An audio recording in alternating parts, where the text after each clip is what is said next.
Karena sepertinya banyak yang belum memahami apa itu penipuan investasi skema Ponzi, maka ulasan kali ini akan membahasnya. Ulasan kali ini akan dibagi dalam beberapa bagian, yakni sejarah skema Ponzi, bagaimana cara kerja skema Ponzi, kapan sebuah skema Ponzi runtuh, perbedaan skema Ponzi era klasik dengan Ponzi era digital, hubungan skema Ponzi dengan berbagai kejahatan internasional yang terorganisir, ketentuan pidana terhadap skema Ponzi, serta mencegah penyebarluasan skema Ponzi. Mari kita bahas. Istilah Ponzi diambil dari nama orang, yakni Charles Ponzi, seorang Italia yang hidup pada tahun 1882 hingga 1949. Nama lengkapnya adalah Carlo Pietro Giovanni Guglielmo Tebalo Ponzi. Lalu kenapa skema penipuan investasi ini menggunakan namanya? Pada awal tahun 1920, Charles Ponzi menjalankan aktivitas penipuannya di Amerika Serikat dan Kanada. Modus yang digunakan adalah investasi penjualan kupon balasan pos internasional, voucher perangko yang dapat disertakan oleh pengirim surat dari satu negara untuk memfasilitasi balasan dari penerima di negara lain. Ponzi mengklaim bahwa ia membeli kupon tersebut dengan harga diskon dari negara lain, dan menjualnya sesuai harga pasar di Amerika Serikat saat itu.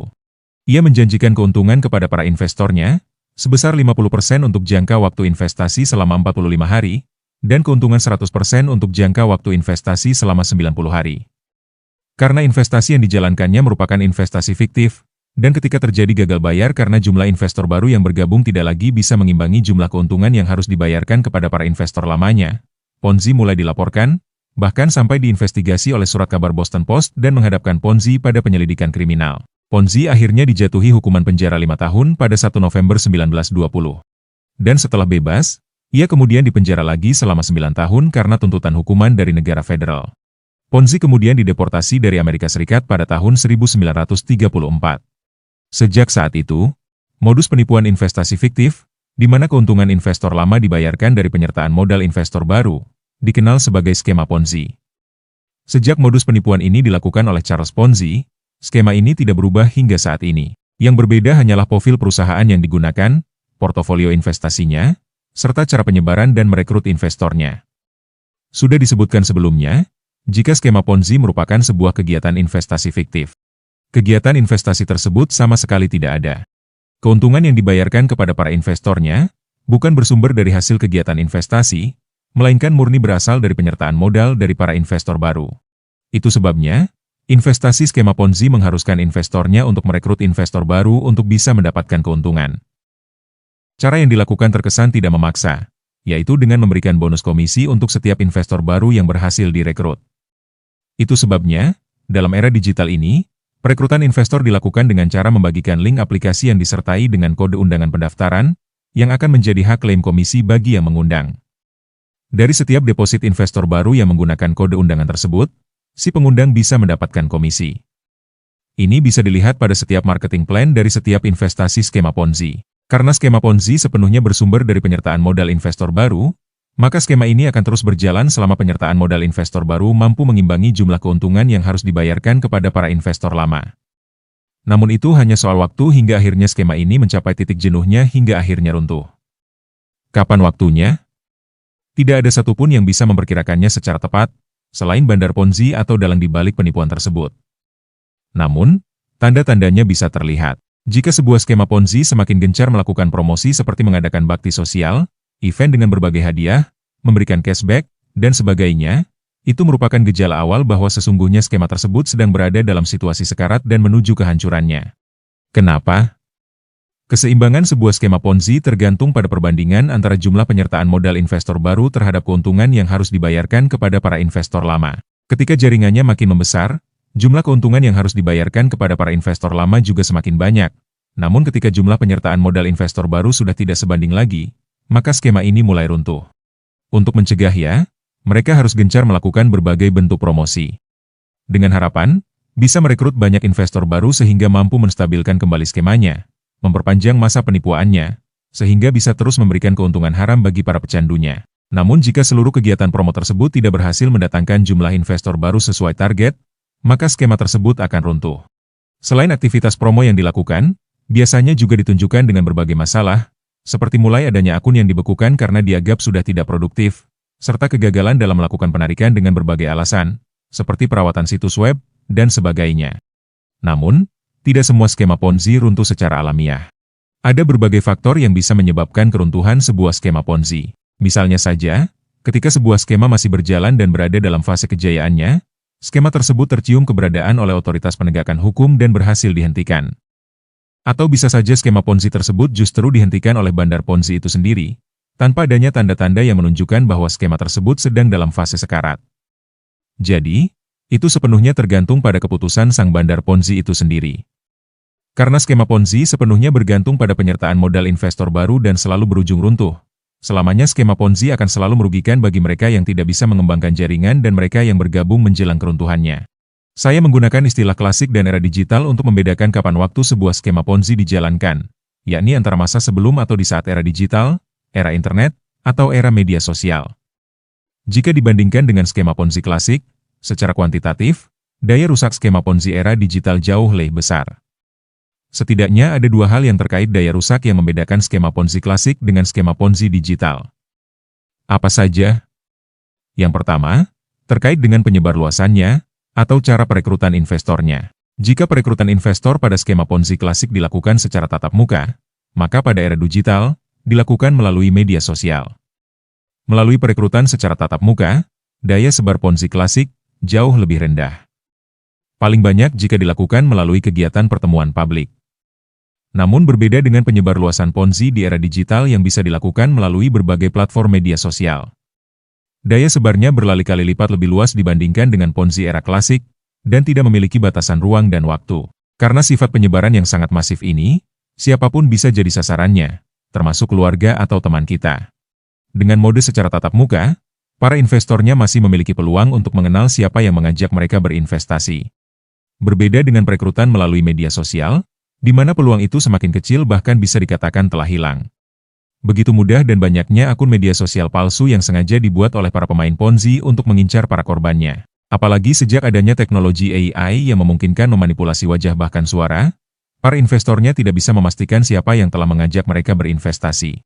Apakah profil orang tersebut nyata, ataukah hasil penggunaan identitas orang lain, ataukah hasil rekayasa menggunakan AI. Dan ketika investasi tersebut berujung pada kerugian, korban tidak tahu siapa sebenarnya yang harus dituntut. Ditambah lagi dengan perkembangan sistem transaksi keuangan yang semakin pesat, penggunaan mata uang kripto semakin mempersulit dalam melakukan pelacakan kemana kerugian para korban tersebut berujung atau siapa dalang yang menikmati hasil penipuan tersebut. Persoalan lainnya adalah persoalan keamanan yang terkait dengan kebocoran dan penyalahgunaan data pribadi, serta potensi peretasan akun keuangan para investornya yang diakibatkan oleh adanya malware dan phishing pada situs web dari sebuah investasi skema Ponzi. Jadi, berhati-hatilah jika perangkat yang digunakan untuk mengakses situs-situs tersebut juga merupakan perangkat yang sama yang terhubung dengan akun keuangan, seperti mobile banking dan dompet digital. Sebab, aktivitas peretasan akun keuangan yang diakibatkan malware dan phishing semakin sering terjadi, dan pihak bank tidak akan menggantikan kerugian peretasan akun yang disebabkan oleh kelalaian penggunanya. Penipuan skema Ponzi tidak pernah berdiri sendiri sebagai sebuah kejahatan tunggal. Setidaknya minimal ada dua jenis kejahatan lainnya yang selalu terkait dengan penipuan skema Ponzi. Yang pertama adalah kejahatan yang terkait dengan penyalahgunaan data pribadi dan yang kedua terkait dengan praktek pencucian uang. Dari berbagai kasus penipuan investasi skema Ponzi yang selama ini terjadi, penipuan skema Ponzi juga dilakukan dengan pendaftaran perusahaan-perusahaan cangkang atau anak perusahaan atau perusahaan cabang. Ini dilakukan dengan dua tujuan. Yang pertama untuk mendapatkan legalitas yang digunakan untuk menipu para korbannya agar yakin jika kegiatan investasi ini aman karena terdaftar di sebuah otoritas pemerintahan. Dari sekian kasus, sejauh ini yang paling banyak menggunakan perusahaan cangkang adalah kasus penipuan trading kripto dan saham yang menggunakan profil Morgan Asset Group. Setidaknya ada 15 perusahaan yang terdaftar di Ditjen AHU yang digunakan dalam penipuannya. Yang kedua, selain untuk mendapatkan legalitas yang tidak sesuai dengan kegiatan investasinya, yang digunakan untuk meyakinkan para korban yang minim literasi, pendaftaran perusahaan-perusahaan tersebut juga digunakan dalam pembuatan rekening yang digunakan dalam menghimpun dana dari para korbannya. Dari sinilah praktek pencucian uang mulai dilakukan. Bahkan untuk mempersulit pelacakan otoritas penegakan hukum, pencucian uang dilakukan hingga mengubah uang para korban menjadi aset kripto yang disebar ke berbagai dompet kripto. Selain itu, penipuan skema Ponzi juga terkait dengan tindak pidana perdagangan orang atau human trafficking. Sudah bukan menjadi rahasia lagi, jika banyak buruh migran Indonesia yang menjadi korban penipuan dengan modus tawaran kerja di luar negeri. Mereka kemudian dipaksa bekerja sebagai penipu di kompleks-kompleks penipuan di Kamboja dan Myanmar. Mereka dipaksa untuk membuat dan mengoperasikan akun-akun media sosial yang digunakan dalam melancarkan berbagai modus penipuan, termasuk penipuan investasi dengan skema Ponzi. Selama berbagai modus penipuan online menjadi ladang subur bagi para scammers, buruh migran Indonesia akan selalu menjadi incaran dan sasaran eksploitasi untuk dipaksa menjadi penipu online. Selain itu, ada indikasi jika penipuan investasi skema Ponzi juga terkait dengan kejahatan internasional seperti terorisme. Dari penelusuran terhadap alamat kantor pusat dari Rainbow Share Energy atau RSE yang berada di Hong Kong, alamat yang sama persis juga digunakan oleh beberapa perusahaan yang telah dicekal di berbagai negara karena terindikasi dengan sebuah jaringan terorisme. Tentu ini merupakan situasi yang sangat mengkhawatirkan. Skema Ponzi mirip dengan skema piramida, bahkan banyak menyamakan dua skema ini. Namun, skema piramida lebih kepada tindak kejahatan di sektor distribusi barang atau perdagangan, sementara skema Ponzi merupakan penipuan dalam bentuk investasi fiktif. Namun kedua skema ini memiliki kesamaan, yaitu bergantung pada penyertaan modal baru. Jika skema piramida telah diatur dalam ketentuan perundang-undangan Indonesia, yaitu dalam Undang-Undang Perdagangan, tidak demikian dengan skema Ponzi yang hingga saat ini belum memiliki ketentuan hukumnya sendiri. Penegakan hukum terkait praktek skema Ponzi, selama ini selalu menggunakan beberapa jeratan hukum, seperti penipuan, penggelapan, pencucian uang, serta kejahatan perbankan dan pasar modal, serta kejahatan di bidang informasi dan komunikasi. Selain dalam pembuat skema Ponzi, yang bisa dituntut secara pidana adalah mereka yang ikut terlibat dalam menyebarluaskan skema tersebut. Mereka dapat dipidana dengan perbuatan turut serta.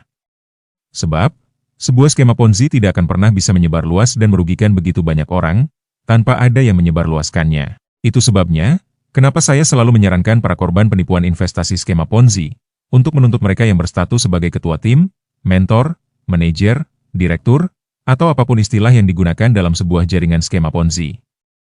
Persoalan apakah mereka juga bagian dari korban, itu merupakan kewenangan dari otoritas yang berwenang untuk memutuskannya. Ada begitu banyak skema Ponzi yang disebarluaskan di media sosial. Jumlah kerugian akibat penipuan skema Ponzi telah menyentuh angka ratusan triliun dalam beberapa tahun terakhir ini. Indonesia telah berada dalam situasi darurat Ponzi. Itu sebabnya, perlawanan terhadap skema Ponzi harus semakin gencar dilakukan. Sudah saatnya skema Ponzi memiliki perangkat penegakan hukumnya sendiri.